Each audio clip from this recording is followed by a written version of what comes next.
You are Samus Aran, bounty hunter who's just been assigned a mission by the Federation to search for their missing Metroids, which have been stolen by the space pirates and the gone rogue Mother Brain. Two of these pirates are Kraid and Ridley. The Federation has traced the space pirates to the planet Zebes, and it is Samus's job to search and destroy all of the Metroids and any remaining space pirates.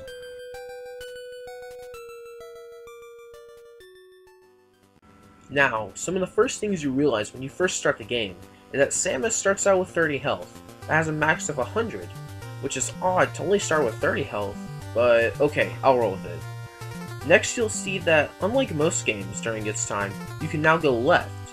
In fact, you're forced to in order to get the Morph Ball, which is integral to progress through the game. You also realize that Samus's blaster has a limited range, but don't worry, there's a power-up that increases that range later in the game. Also, along with that, Samus can only aim in 3 directions: up, left, and right. This can be very frustrating at times when an enemy is placed in just the right spot, it can't quite hit it. This also makes you very vulnerable for when you go down long shafts and you can't aim down to hit any enemies, which will indeed be taking out a big chunk of your health, which can result in you dying.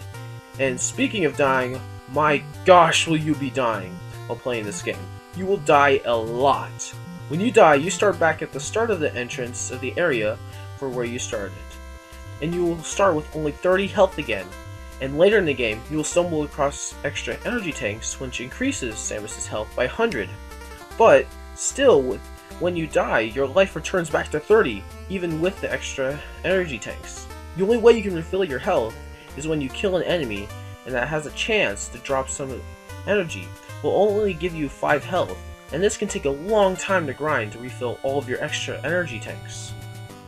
While you are playing, you'll stumble across some power-ups and equipment that you can use along your journey. Some are optional, while others are mandatory. These items consist of the Morph Ball, which puts Samus in a ball which allows her to reach small places, missiles, which deal much more damage than your regular blast, but need refilling, and can be found scattered throughout the entire game. The Bomb, which allows you to blow up walls while you're in the Morph Ball. The High Jump Boots, which, well, gives you a higher jump boost. And the Varia Suit, which gives you an extra protection against enemies.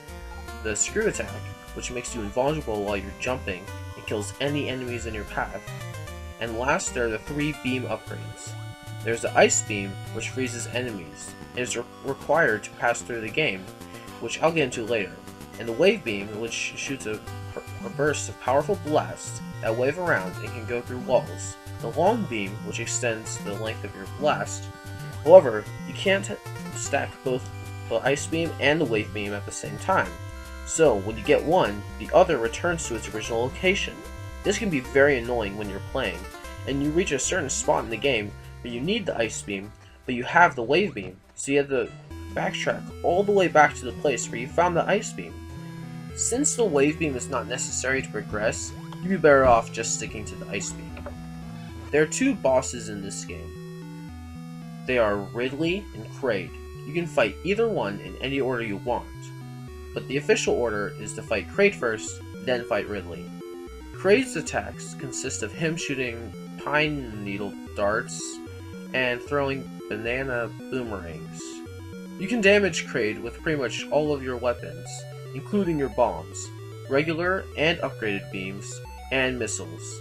The strategy I find most effective is just blasting him with missiles until he dies.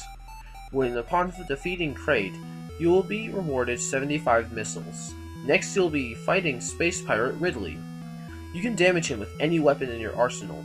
He will shoot fireballs at you, but if you have the Ice Beam, you can freeze them, giving you time to damage him. Ridley is the easier boss of the 2.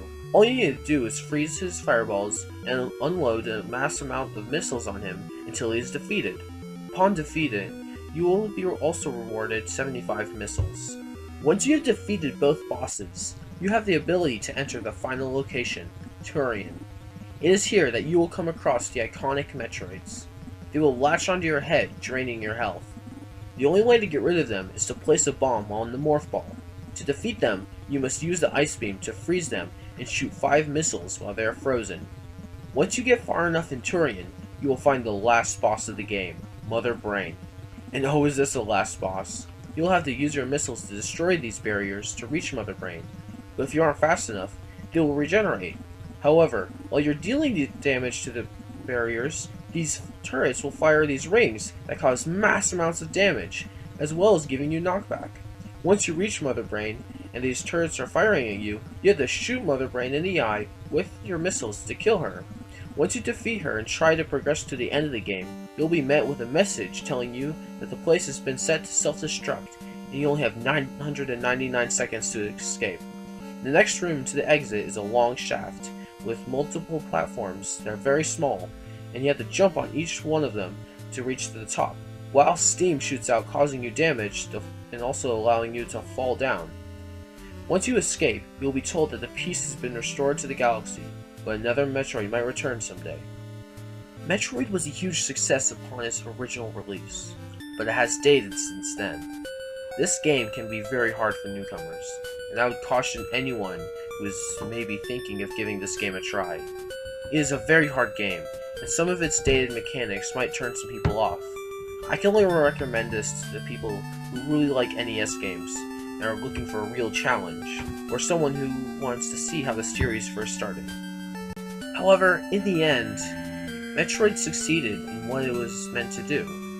It was meant to give you a sense of eeriness and darkness, but also giving you a sense of exploration and adventure to keep you going, to find out what happens next, and to progress, and just get that next upgrade.